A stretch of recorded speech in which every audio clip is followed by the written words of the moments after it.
ಜಂಟಿ ಅಧಿವೇಶನಕ್ಕೂ ಮೊದಲೇ ಸಿದ್ದು ಸರ್ಕಾರಕ್ಕೆ ಬಿಗ್ ಶಾಕ್. ಭಾಷಣಕ್ಕೆ ರಾಜ್ಯಪಾಲರು ಹಿಂದೇಟು, ಸಾಂವಿಧಾನಿಕ ಬಿಕ್ಕಟ್ಟು. ಗೆಹ್ಲೋಟ್ ಜೊತೆ ಎಚ್.ಕೆ. ಪಾಟೀಲ್ ನಿಯೋಗ ಸಂಧಾನಕ್ಕೆ ಯತ್ನ.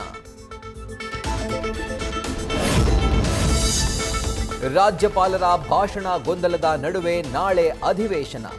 ಜಿ ವಿರುದ್ಧ ಸಮರಕ್ಕೆ ಸಜ್ಜಾದ ಸರ್ಕಾರ.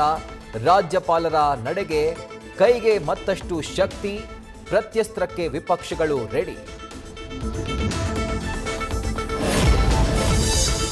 ಲಕ್ಕುಂಡಿಯ ಕಾಲಗರ್ಭದಲ್ಲಿ ಹುದುಗಿದ್ದ ಕೌತುಕಗಳು ಬಯಲು. ಉತ್ಖನನ ವೇಳೆ ವಿಭಿನ್ನ ಘಟ್ಟದ ನಾಣ್ಯಗಳು ಪತ್ತೆ.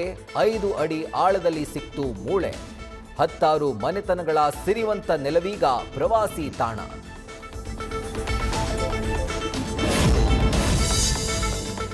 ಪೌರಾಯುಕ್ತೆಗೆ ಧಮಕಿ ಹಾಕಿದ ರಾಜೀವ್ 8 ದಿನವಾದರೂ ಇನ್ನೂ ಸಿಕ್ಕಿಲ್ಲ.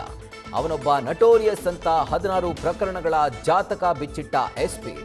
ಇತ್ತ ವರುಣಾದಲ್ಲಿ ನಿಲ್ತಿಲ್ವಂತೆ ಕಾಂಗ್ರೆಸ್ ಮುಖಂಡನ ದರ್ಪ ದಬ್ಬಾಳಿಕೆ. ನ್ಯೂಸ್ ಫಸ್ಟ್ ನಿರ್ಭೀತಿಯಿಂದ ನಿಮ್ಮ ಪರವಾಗಿ.